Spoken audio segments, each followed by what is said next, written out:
se puede usar solamente si hay como un temor de que la persona se ausente del país. Ujú, ujú. Ya, entonces solamente puede ser en esa causal, no así como en los testigos que dice que puede ser un temor fundado de que no se pueda recibir oportunamente, que habíamos hablado que podía ser alguien que estuviera, que se pudiera morir o algo así. Claro. Eso tiene una explicación distinta que en el caso de la absolución de posiciones se puede hacer, eh, solo contempla la hipótesis de que el sujeto salga del país, porque si el sujeto está fuera de la ciudad donde está el juicio, se puede hacer igual por exhorto. ¿Se acuerda? Sí, Entonces da lo mismo donde esté. La dificultad es cuando esté fuera del país, porque no siempre tenemos con todos los países relaciones diplomáticas, no con todos tenemos legaciones que puedan tramitar eh, un exhorto en el país de origen, entonces es más difícil.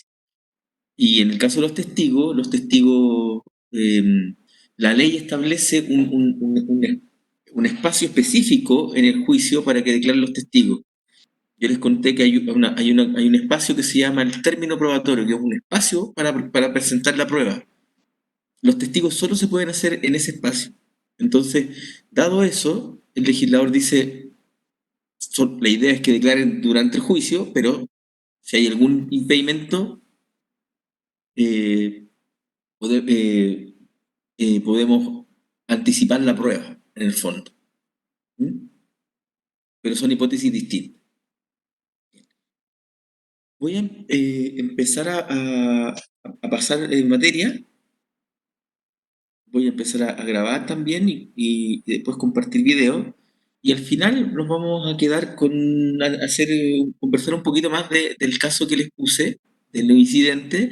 Hoy día en la noche voy a poner otro caso que se va a resolver hasta el día viernes, eh, o hasta el día sábado, y es bueno que lo contesten porque eso les va a servir mucho para el trabajo del lunes. El lunes va a ser ustedes saben que yo pongo casos y pido alguna actividad, o que hagan un escrito, o que diseñen la defensa, etcétera. Entonces, va a ir soltando la mano. ¿Mm? Como estamos un poco apretados de tiempo, porque este semestre es extremadamente corto, es posible que que el lunes, después de la prueba, tengamos que hacer clase. ¿Ah? Tengamos que hacer clase.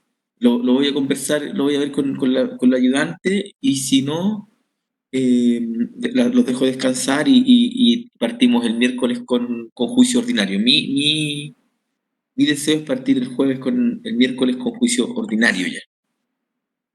Ok, voy a empezar a grabar.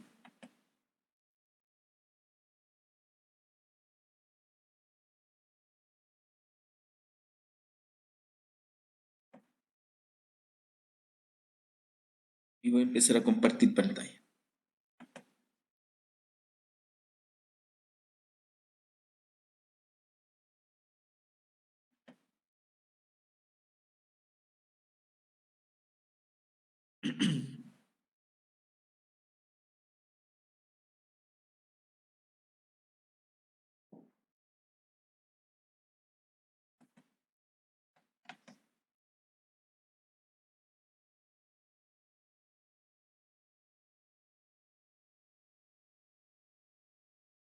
Quiero terminar de pasar la estructura de las medidas prejudiciales precautorias y después las voy a dejar enumeradas, y la materia de clases terminaría hasta acá.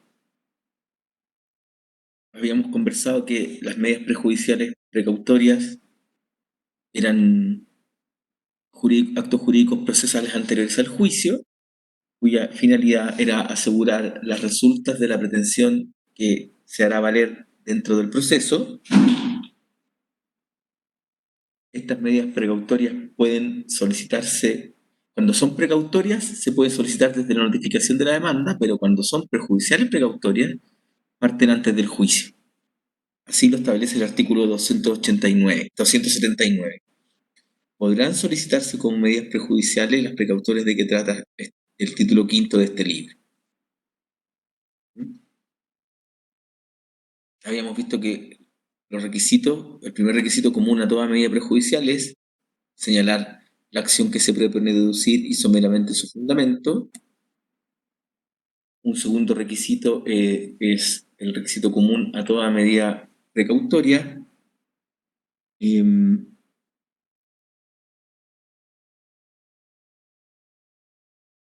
Que es, para decretarlas deberá el demandante deberá acompañar comprobantes que constituyan a lo menos presunción grave del derecho que se reclama. Entonces ustedes ya saben, los que han seguido las clases, es que en el escrito ustedes van a tener que poner en un otro sí, téngase por acompañado los siguientes documentos y dar cuenta de los documentos que se acompañan. ¿Mm?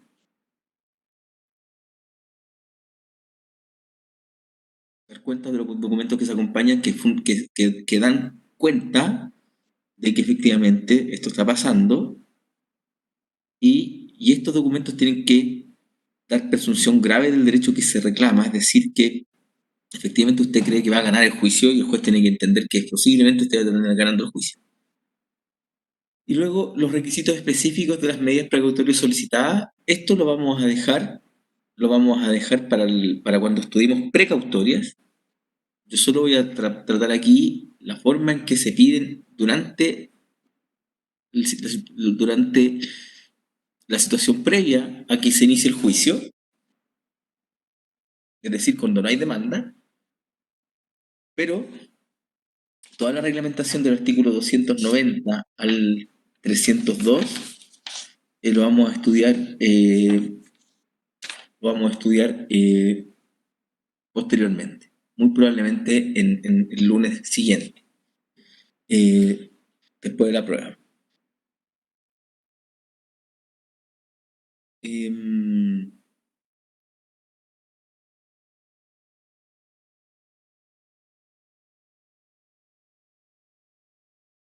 4. Requisitos específicos de las medidas prejudiciales precautorias. El artículo 279 es particularmente riguroso con los requisitos, porque fíjese que, como les decía yo, como lo que buscan estas medidas es asegurar las resultas del juicio, lo más seguro es que lo que hagan estas medidas, que las voy a enumerar en un ratito más, lo que hacen es básicamente sustraer del comercio humano eh, bienes que pertenecen al deudor. Y ustedes saben, porque me imagino que habrán leído con su profesor de Derecho Civil, los principios que se inspira el Código Civil chileno, sigue siendo todavía la libre circulación de los bienes, ¿verdad? La idea de que los bienes circulen, porque la idea mercantil que hay detrás, y es de la época muy en boga, la época de la dictación del Código, es esto genera la riqueza de las naciones, junto con la propia raíz, también la libre circulación de los bienes, el comercio hace que esto mejore. Y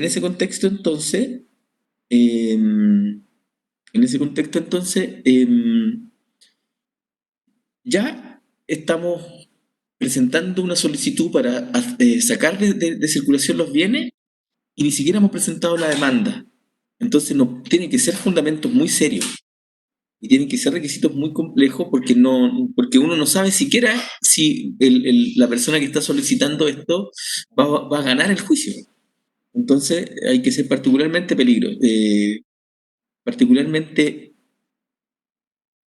exigente. Por eso el artículo 279 establece requisitos que son copulativos. Dice, podrá solicitarse como medida prejudicial precautoria si es que existen para ello motivos graves y calificados. Motivos graves y calificados. Letra A, motivos graves y calificados. Allí hay una resolución de la Corte Suprema del año 31, casi un siglo. Dice, la ley exige que los antecedentes sean más graves de lo que se exige para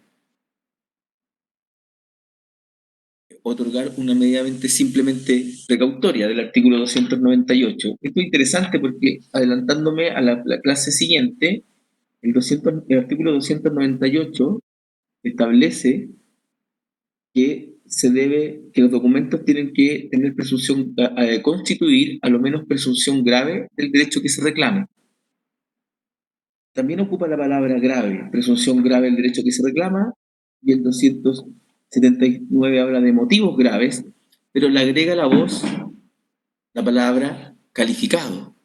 En nuestro derecho, calificado es serio, serio, un motivo de peso, un motivo fuerte, que tiene que calificar el juez.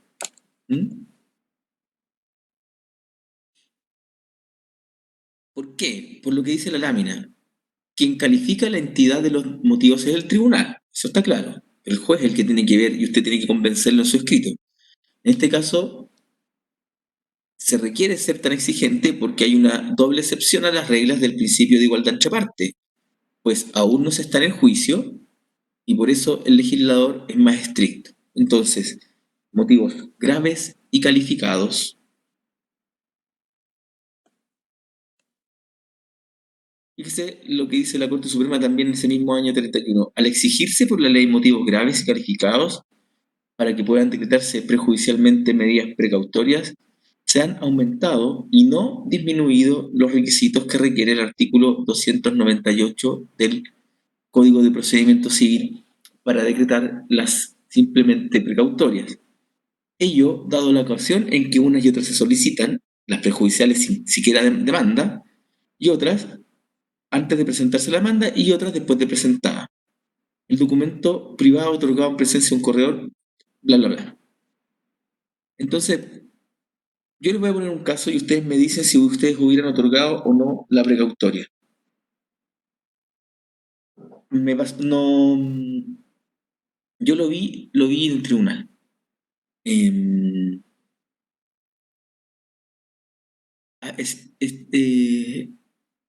Panalpina era una empresa gigante, muy multinacional, que se dedica al comercio de distintas cosas, textiles, etc. Está en los 5 continentes Panalpina. Y tuvo una discusión, una pelea jurídica con un camionero y por no se había pagado un flete desde Valparaíso hacia Santiago.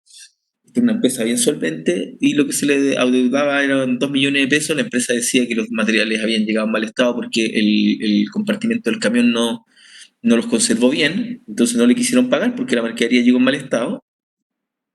Y antes de que presentara la demanda, por el no pago de los 2 millones de pesos, presentó una precautoria y quería embargar los bienes de Panalpina. Quería embargar la cuenta corriente de Panalpina, que en Santiago tenía miles de millones de pesos.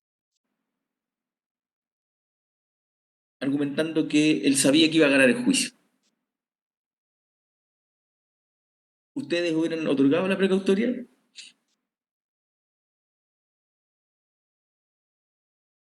Acompañó el contrato, acompañó una carta en donde efectivamente se reconocía que no se le iba a pagar el precio.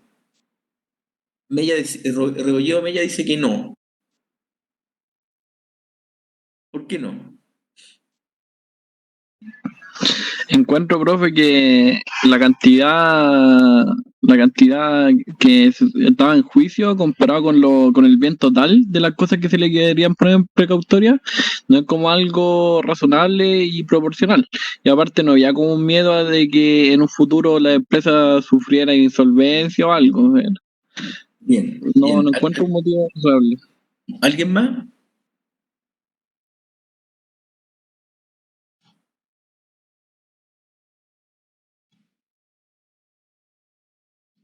No existe un riesgo latente, dice Alonso Venega. Miren, en esa misma línea razonó el tribunal. Fíjese que, pese a que era prejudicial precautoria, como eran clientes grandes de la empresa donde yo trabajaba, unas pocas cosas que hice antes de ser juez, yo era un procurador nomás de la oficina, ¿no? Yo casi no ejercía de abogado.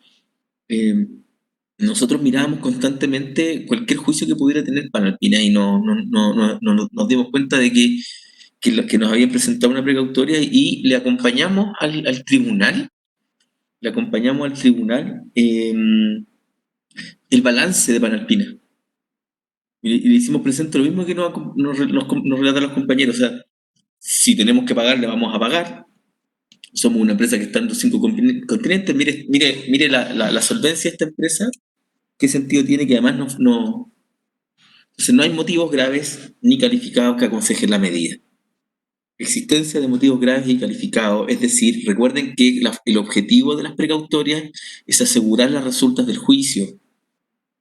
Es asegurar las resultas del juicio. Entonces, el temor que tenemos es que el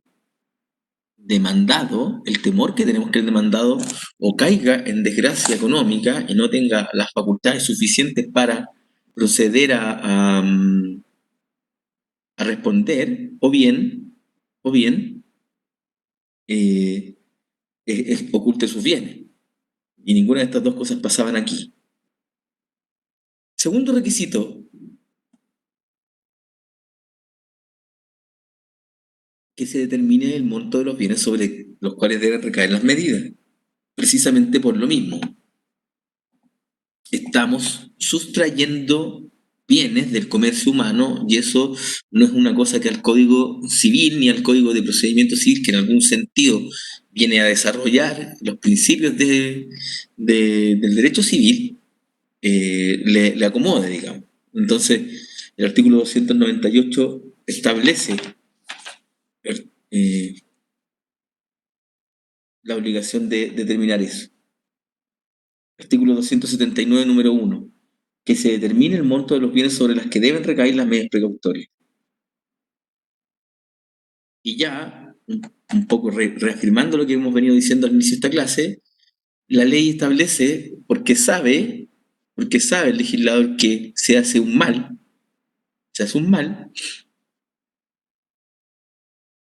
lo que establece la ley es que se rinda fianza u otra garantía suficiente,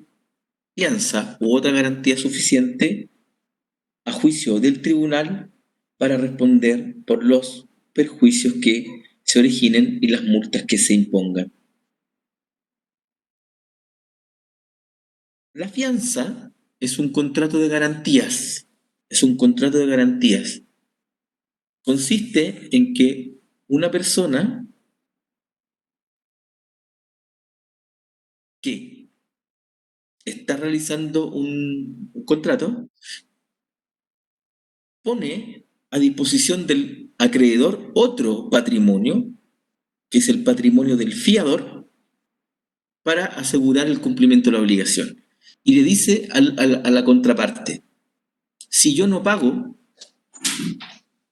va a pagar también el patrimonio de mi fiador. Esa es la fianza, es un contrato de garantía personal. Ustedes lo van a estudiar en derecho civil, pero es una garantía personal. Usted lo que hace es poner otro patrimonio de otra persona a afianzar los bienes, las obligaciones que se contraen. Pero la ley dice, u otra garantía suficiente, y aquí usted puede hacer garantías reales, se llaman reales por el latinazgo res, que significa cosa, y usted puede establecer un derecho real de prenda o un derecho real de hipoteca, y ahí determina no el patrimonio de una persona para garantizar la obligación, sino que cosas específicas. Las prendas son contratos de garantía donde uno pone a disposición un bien mueble, un auto, por ejemplo, un camión, o hipoteca, que es otro derecho real, donde usted constituye una garantía sobre un inmueble, se llama hipoteca. También lo van a estudiar con su profesor de Derecho Civil. Profe, Entonces, ¿sí? ¿qué pasa con la prenda sobre establecimiento comercial?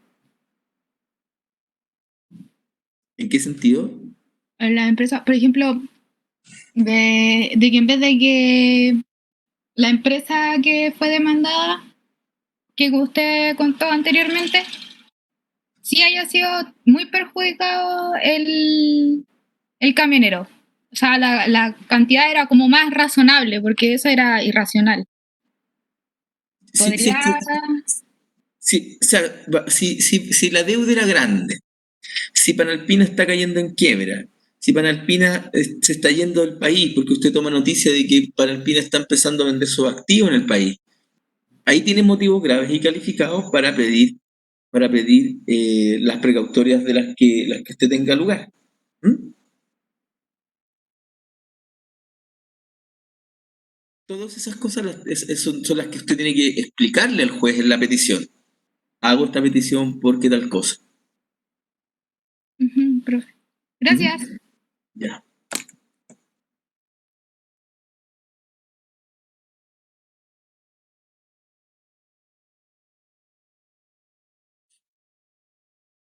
En esta parte de la lámina dice, ¿qué ocurre si se pide prejudicialmente una precautoria innominada?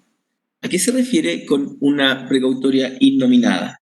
Se los voy a explicar. El artículo 290, a propósito de las precautorias, enumera cuáles son las precautorias, que son solamente 4, las que describe el código. Y estas, como están descritas, la doctrina habla de que son las medidas precautorias nominadas. ¿Por qué? Porque están descritas. Y son el secuestro de la cosa que es objeto de la demanda, el nombramiento de uno o más interventores, la retención de bienes determinados y la prohibición de celebrar actos o contratos. Sin prejuicio de eso, el legislador, cuando regula las medidas precautorias, también deja un espacio para cualquier otra medida que no esté expresamente contemplada en la ley. Y aquellas medidas que no están expresamente contempladas en la ley, ya sea en el artículo 290 del Código de Procedimiento Civil o en otra ley especial, se llaman medidas innominadas. Medidas innominadas.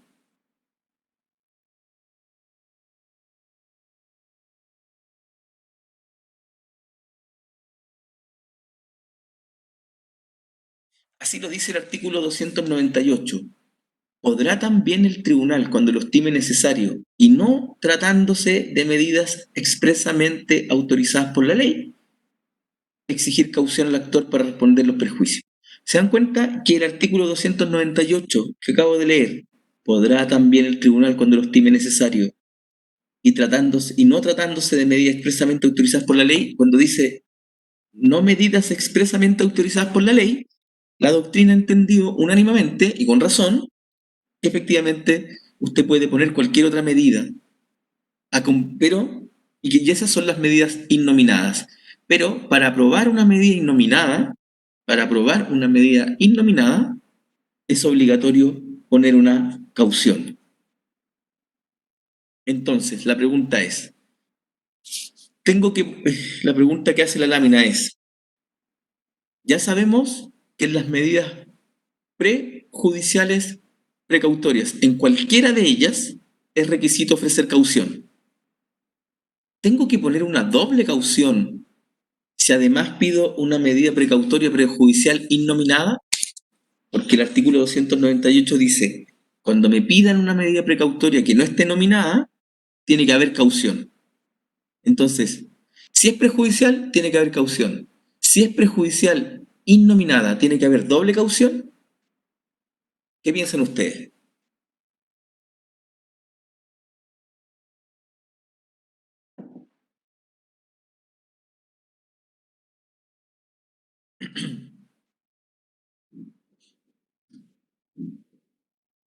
Yo sé que esto es más difícil de entender.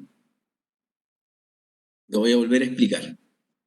Cuando esté pidiendo una medida precautoria en carácter de prejudicial, la ley me exige ofrecer una caución, que puede ser una fianza, una prenda o una hipoteca. Y en el escrito tiene que ir, ofrece fianza, ofrece caución. ¿Mm? Tengo que ofrecer doble caución si es prejudicial y es prejudicial innominada, porque el artículo 298 me dice que cuando pido una precautoria innominada también tiene que ir caución. La verdad que no tiene sentido una doble caución, sino que lo que realmente va a pasar es que el juez va a pedir que la caución sea mayor porque se trata de una medida innominada y porque se trata de un acto que es previo al juicio. pero no hay que hacer dos cauciones. No hay que hacer dos cauciones.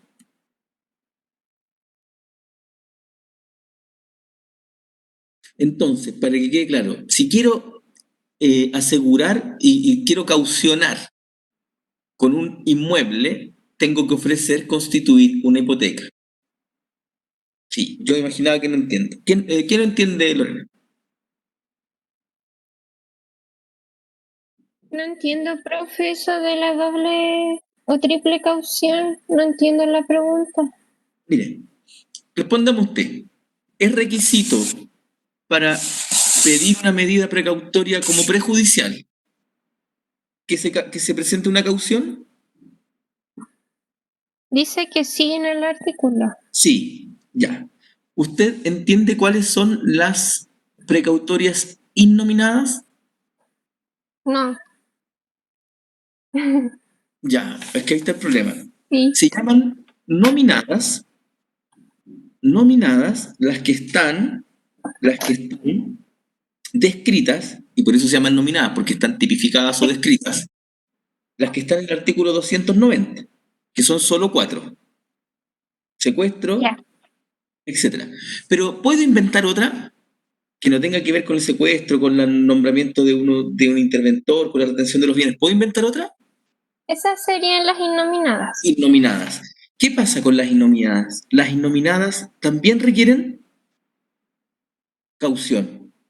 ¿Dónde lo dice? Lo dice el artículo 298. Podrá también el tribunal, cuando lo estime necesario, y no tratándose de medidas expresamente autorizadas por la ley, si no están expresamente autorizadas por la ley, es que son innominadas. Ya. ¿Y ahí qué exige? ¿Qué dice el código? Tratándose de medidas expresamente innominadas, hay que exigir caución. Sí. Entonces, supóngase usted que pide una medida innominada, que no es de las del 290. Como prejudicial precautoria, ¿tiene que llevar caución? Sí.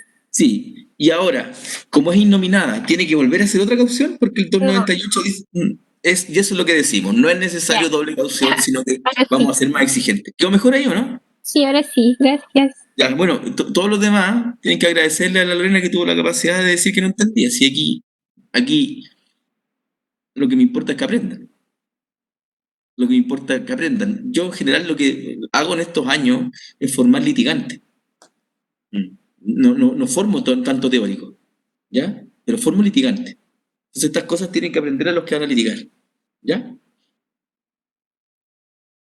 Ya, entonces rebasando los requisitos. El primero, que se determine el monto de los bienes, que se rinda fianza, caución o garantía suficiente y que se expresen motivos graves y calificados. Tribunal competente. Aquí es interesante señalar que la jurisprudencia ha entendido que los tribunales competentes son los tribunales arbitrales, los tribunales ordinarios. Entonces, si alguna vez sometemos un asunto a un tribunal arbitral, si la materia fuera de arbitraje permitido y tuviéramos que citar si podríamos someter la materia a un arbitraje, la jurisprudencia ha señalado que como todavía no inicia el juicio, por tanto, esto no está dentro de las facultades del árbitro, las medidas prejudiciales precautorias son siempre de materia de los tribunales ordinarios. Siempre de los tribunales ordinarios. ¿Cómo se tramitan? Y aquí esto es otra enorme discusión. Esta es otra enorme discusión.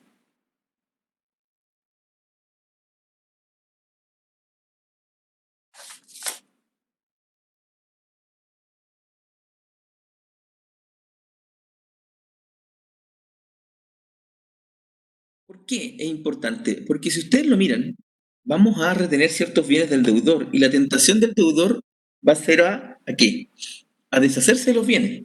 Fíjese que la número 4 del artículo 290 dice la prohibición de celebrar actos o contratos sobre bienes determinados. Entonces yo puedo estar tratando de vender una casa y me llega la precautoria y no la puedo vender.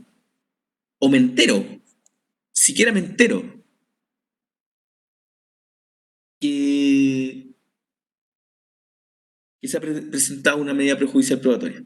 O sea, que se ha presentado una prohibición de celebrar acto o contrato. Me apuro, vendo la casa y me deshago.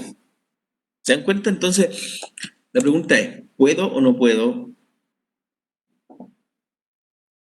¿Puedo o no puedo? O sea, tengo que, para tramitarla, notificarlo.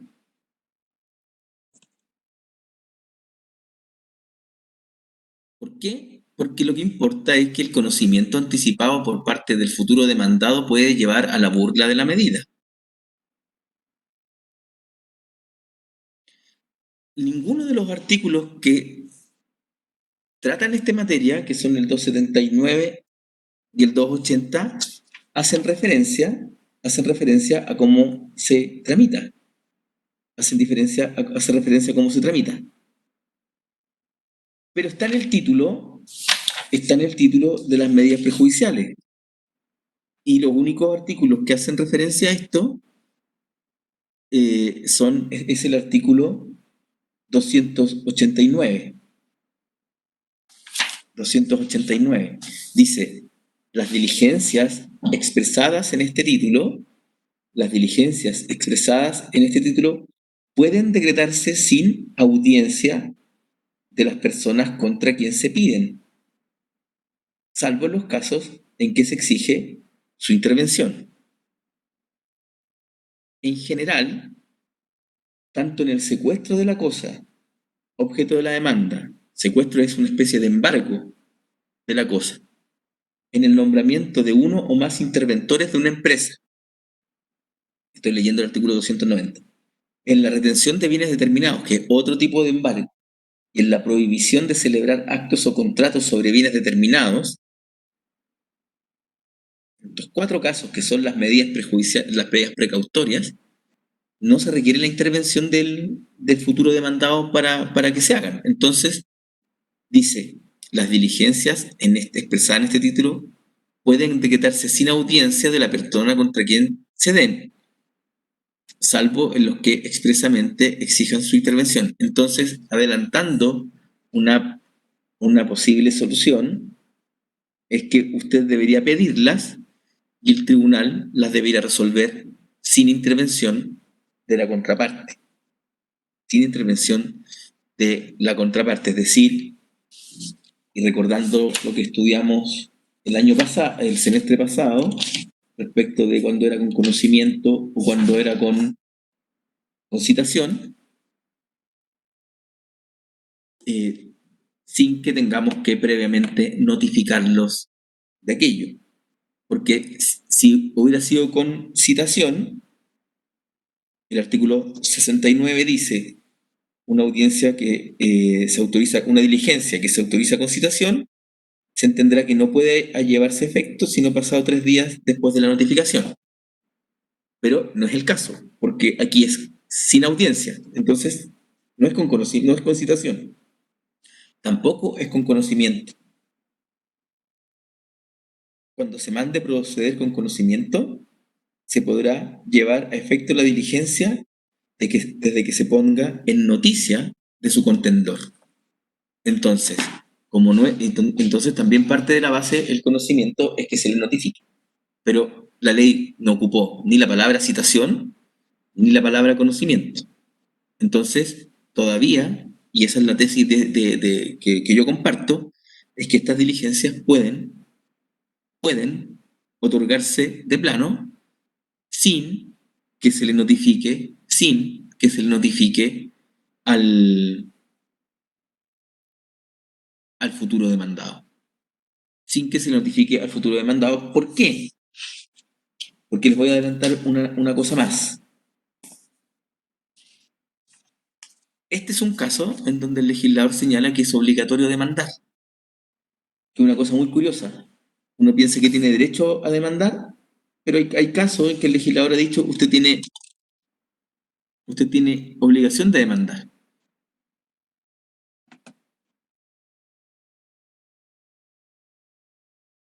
Y este es un caso donde usted tiene obligación de demandar. Así lo dice el artículo 280.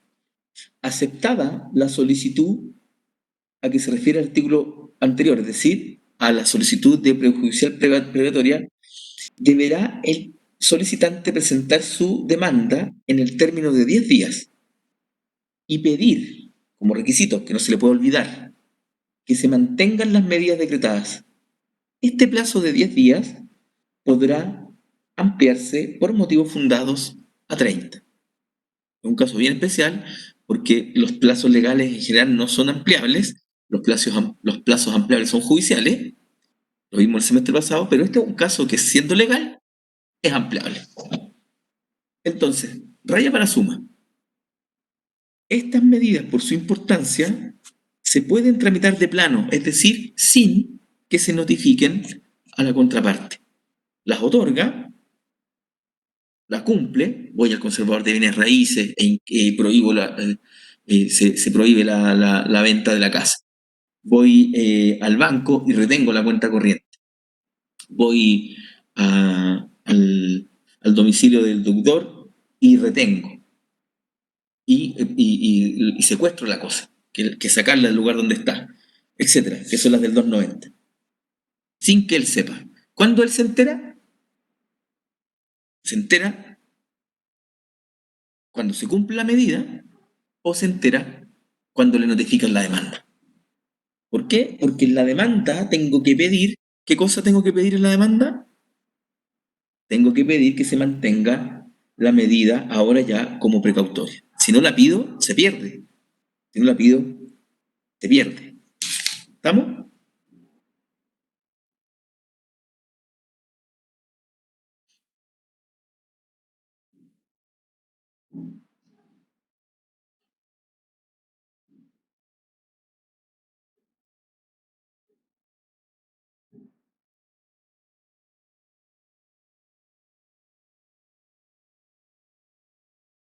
En la práctica lo que se hace es efectuar un mix. Es decir, uno pide, la solicitud la pide que la prejudicial precautoria se lleve a efecto sin previa notificación del futuro demandado. Eso está contemplado en el artículo 302, inciso segundo del CPC, pero regulado a propósito de las medidas precautorias propiamente tales. Y ya saben, una medida precautoria propiamente tal es aquella que se plantea cuando ya se ha interpuesto la demanda. Dice, podrán sin embargo llevarse a efecto dichas medidas antes de notificarse a la persona contra quien se dicta, siempre que existan razones graves para ello y el tribunal así lo ordene. Transcurridos 5 días sin que la notificación se efectúe, quedarán sin valor las diligencias practicadas. El tribunal podrá ampliar nuevamente este plazo por motivos fundados. Entonces, también es posible que usted, cuando presente la prejudicial precautoria, usted funde su solicitud en el artículo 302, inciso segundo, y le pida al juez que no notifique la medida para que no se burle y le dé a usted al menos 5 días para realizar la diligencia y luego notificarle.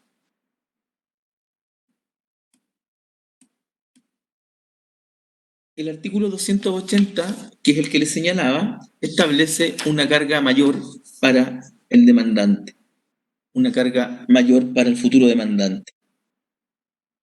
Y es aceptada la solicitud, es decir, cuando el juez la ha resuelto como se pide, se concede la medida prejudicial de prohibición de celebrar actos o contratos respecto del inmueble inscrito en el conservador de bienes raíces a fojas 23.540 del registro de propiedad del año 1980.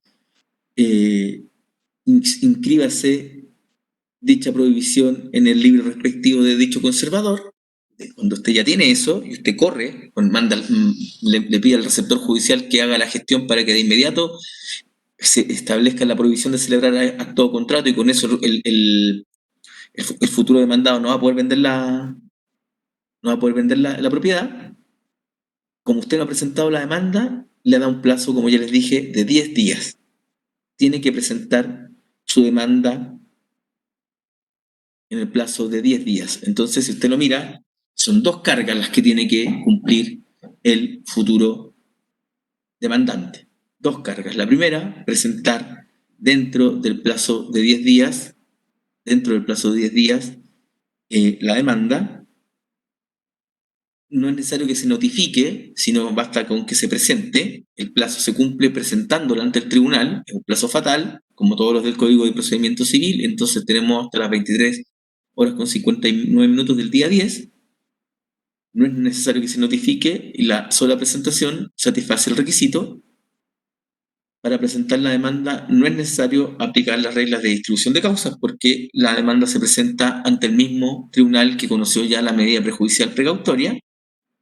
Es un plazo de 10 días que se cuenta desde la fecha de la resolución que otorgó la medida prejudicial precautoria.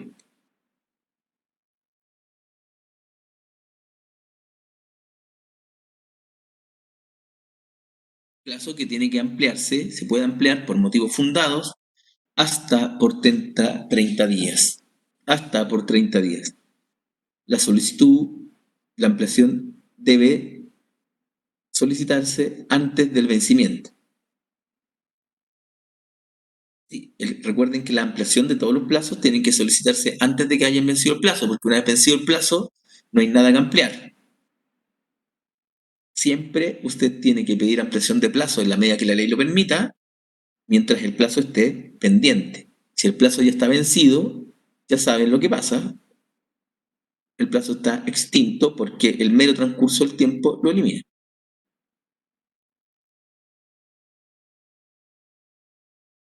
La segunda carga es pedir que se mantenga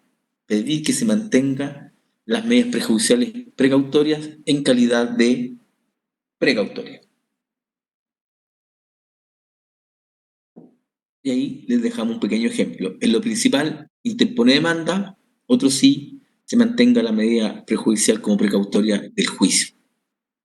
Y el juez, si nos va bien, pues, a lo principal por interpuesta demanda traslado, al otro sí, como se pide, decrétese o manténgase las medidas precautorias ya señaladas, fórmense cuadernos separados.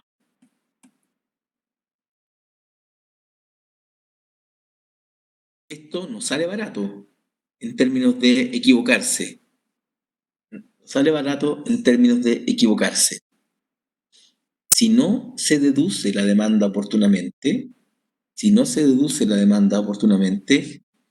o no se piden en ella que continúen en vigor las medidas precautorias decretadas, esta es una trampa procesal, no se piden que se mantengan en vigor,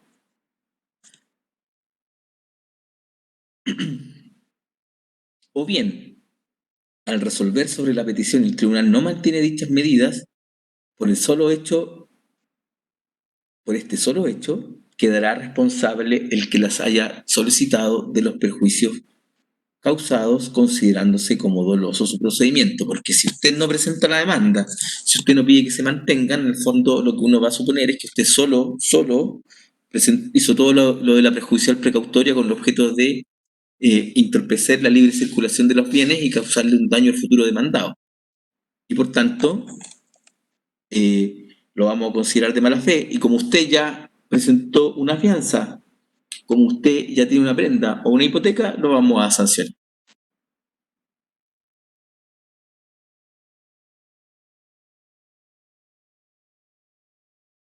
Y se le presume de derecho. Por este solo hecho, quedará responsable el que las haya solicitado de los perjuicios causados, considerándose como doloso su proceder. Se aplica esto en tres situaciones entonces. Si no se deduce la demanda dentro del plazo de 10 días o ampliable a 30, si no se interpone la demanda, pero en ella no se pide la mantención, o si el tribunal al resolver la mantención se da cuenta que en realidad no tiene ningún fundamento y por tanto se considera doloso.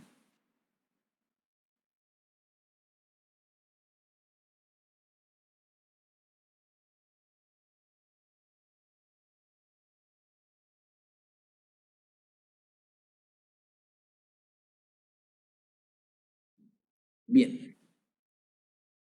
Abro el tiempo para preguntas y con eso hemos terminado todas las medidas prejudiciales, las propiamente tales, las probatorias y las precautorias, aunque no he señalado ni he analizado debidamente el secuestro de la cosa, el nombramiento de uno más interventores, la retención de bienes determinados y la provisión de celebrar acto de contrato, porque eso lo voy a hacer el día lunes en una clase cortita de 1 hora donde vamos a analizar los 10 artículos que regulan esta situación y con eso ya quedamos listos para que el miércoles, por fin, partamos con juicio ordinario y le demos duro a lo que realmente el cuerpo de este curso.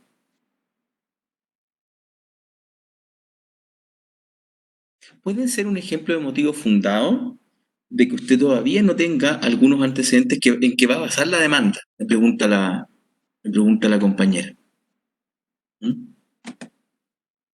¿Cuáles serían los motivos fundados para extender a Natalia Méndez? Usted va a tener que explicarle que ha tenido algunas dificultades para fundar bien la demanda. Está esperando que llegue un documento, por ejemplo. Está esperando que llegue un documento y va a tener que explicarlo. En general, los motivos fundados tienen que ser muy pocos, porque si usted ya está dispuesto a presentar una prejudicial precautoria es porque usted ya tiene todos los antecedentes para demandar. Pero va a tener que explicar. Va a tener que explicar. Gracias, profe. ¿Alguna otra?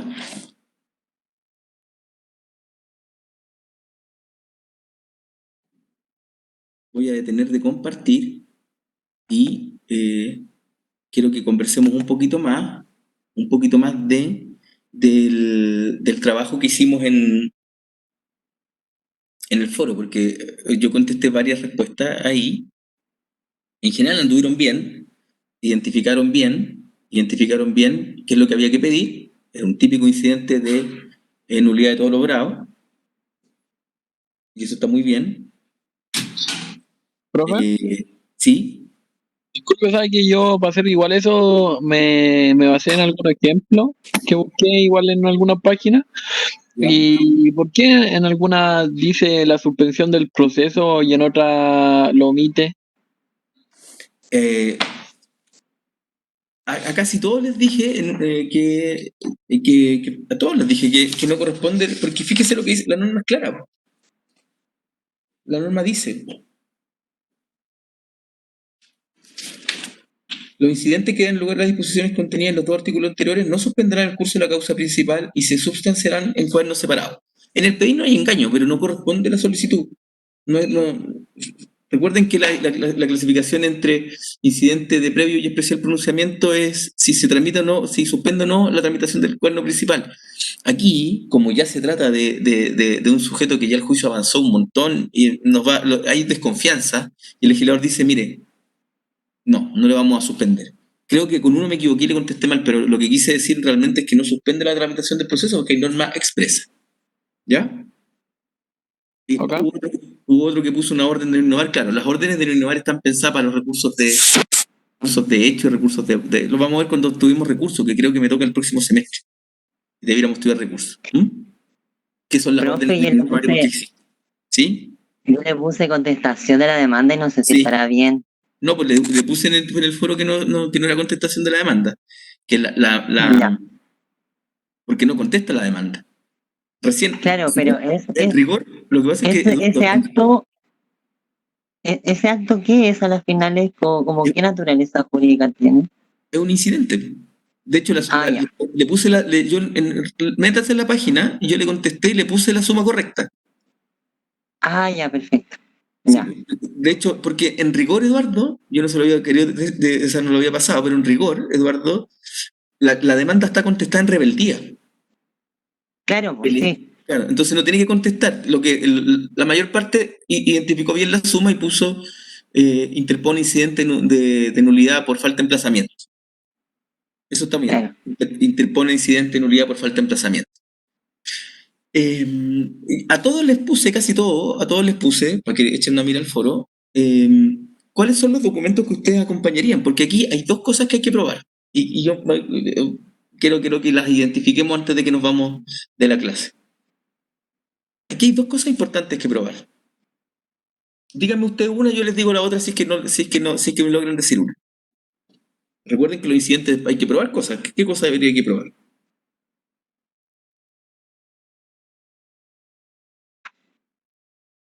Que ella estuvo en, quizá que no fue, no fue notificada personalmente.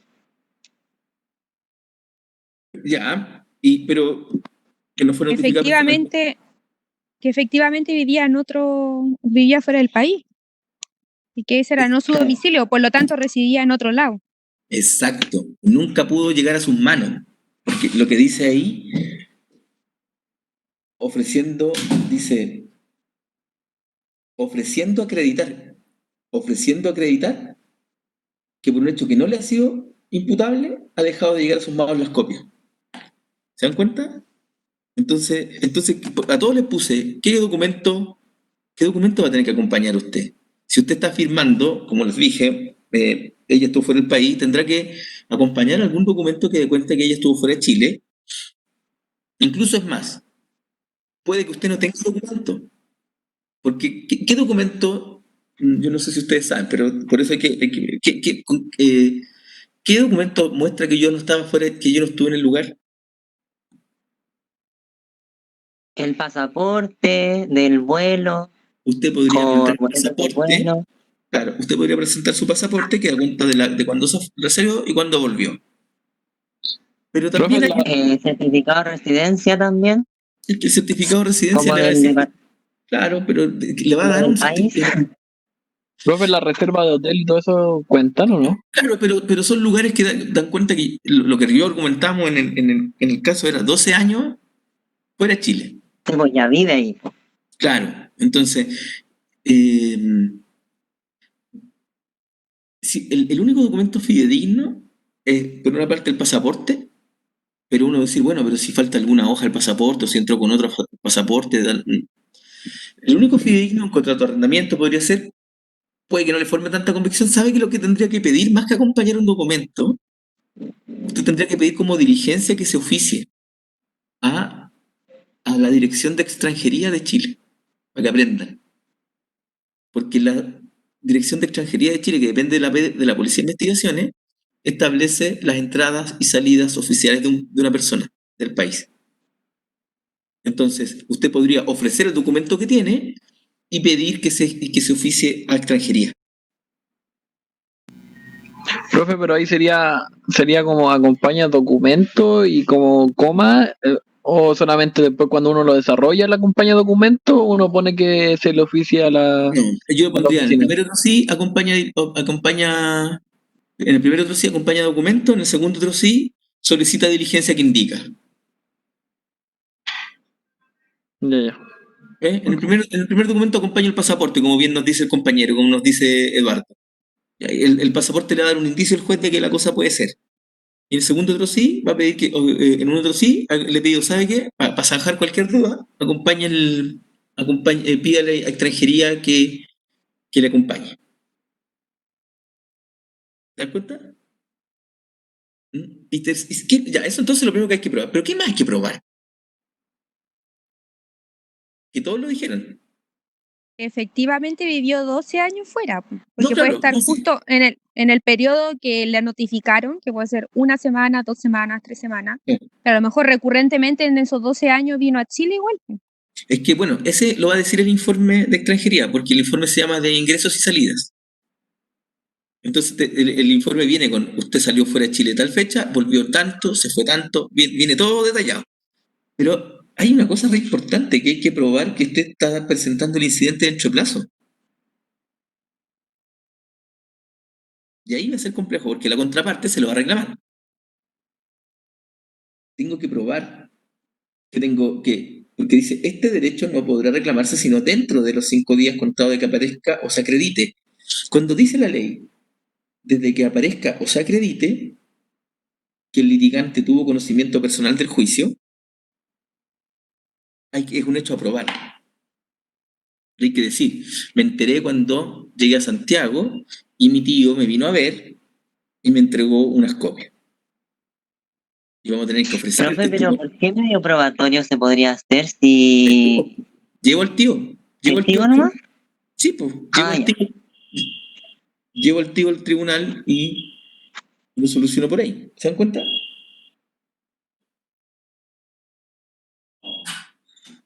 Sí. Ya. Todas esas cosas pueden ir saliendo en las preguntas de las pruebas que yo hago. Porque a mí me importa que ustedes logren entender qué es lo que tienen que, cómo comportarse en el juicio. ¿Mm? ¿Ya? Tercera cosa, que esta es más importante, y solo una de ustedes era una niña, una mujer, una compañera que no me acuerdo quién es, insinuó cuál es el efecto de esto. Si yo estoy, recuerden que en los incidentes de nulidad es muy importante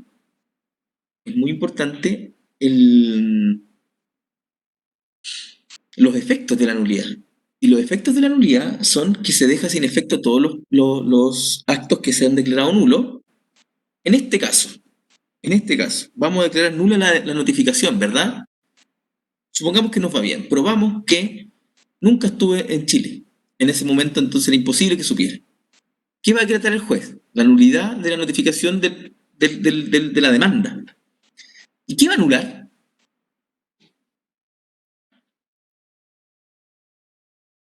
La Lo que asistencia. se ha logrado hasta el momento.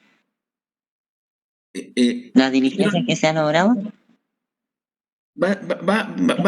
la notificación de la demanda la van a anular, ¿cierto? Y de ahí nada más. Sí. Recuerden lo que les expliqué en la clase hace como 3 semanas atrás respecto del efecto extensivo de la nulidad, que no solo anulamos el acto nulo, sino todo aquello que es su necesaria consecuencia. Así lo dije, revísalo en la clase. No solo el acto nulo, sino todo aquello que es su necesaria consecuencia. Esto es el efecto extensivo de la nulidad, y recuerden que está obligado el juez a señalar cuáles son las piezas que quedan nulas. Déjenme encontrar la norma. Artículo 83, inciso final. Artículo 83, inciso final. La declaración de nulidad de un acto no importa necesariamente la nulidad de todo logrado, pero el tribunal deberá declarar, al declarar la nulidad, deberá establecer precisamente cuáles actos quedan nulos en razón de su conexión con el acto anulado. Entonces, fíjense que aquí ya habíamos llegado hasta la sentencia definitiva, ¿cierto? En el caso que les propuse había sentencia definitiva incluso, que todavía no estaba por apelarse. Si el juez considera que esto es nulo, tiene que anular todo el proceso. Por todo lo demás está malo. Es un error al inicio. ¿Se dan cuenta lo grave que es? En este caso, el juez tendría que decir está todo, se declara nulo desde la notificación de la demanda en adelante. Y hay que retrotraer todo hasta el espacio de darle ahora, como quería Eduardo, acoger la nulidad y darle el paso para que conteste. Pero ahora, una vez declarada la nulidad, se va a dar un plazo para que por fin conteste la demanda, porque el proceso sigue.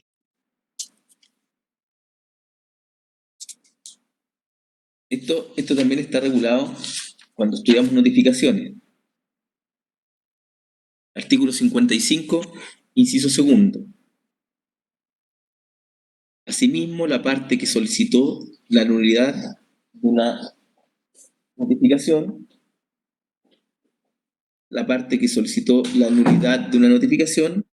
por el solo Ministerio de la Ley se tendrá por notificado de la resolución cuya notificación fue declarada nula desde que se notifique la sentencia que declara la nulidad. En un caso de notificación tácita. En este caso, la nulidad que haya sido declarada por un tribunal superior se tendrá por el cúmplice. Pero artículo 55, inciso segundo, notificación tácita. ¿Estamos? Profe, ¿y qué pasaría, por ejemplo, en alguna medida prejudicial que se haya interpuesto? Todo cae, porque además todo debiera caer. Aunque tendríamos discusión ahí. tendríamos discusión. Yo no la dejaría caer porque y fue la pregunta. La doctrina siempre ha sostenido que en rigor las medidas prejudiciales son una especie de juicio aparte, que no necesariamente tiene conexión con el juicio principal. Entonces, mientras yo mantendría la precautoria si fuera juez. Ahora el imputado podría, o sea, el demandado podría decir, mire, yo tengo solvencia, no necesito. ¿Se dan cuenta? Pero yo no la dejaría caer. Yo si fuera juez civil no la dejaría caer. Porque lo que importa es el aroma de buen derecho. Y aquí, si bien se anula todo, eso no significa que el demandante va a perder el juicio, ¿verdad? Bien. Suficiente lo que yo tenía preparado para hoy. El lunes les digo, no se confíen, la prueba va a ser de 1 hora y media más o menos, máximo 2, y luego 1 hora de clase. Y luego 1 hora de clases. ¿Cómo va a ser el proceso? Yo voy a subir el documento de la prueba a Educandus, pero también se los voy a pasar a Montserrat para que se le hagan llegar a todos por correo electrónico. Y ustedes tienen que entregarme la prueba a mi correo electrónico que la Montserrat les va a entregar. ¿Estamos? Máximo van a tener Sí, 2 horas profe. para contestar. Máximo 2 horas para contestar y nos conectaríamos a pasar precautorias de 4:30, de 20 para 5 a 20 para 6. ¿Estamos? Bien, dejo de grabar, los dejo libres, nos vemos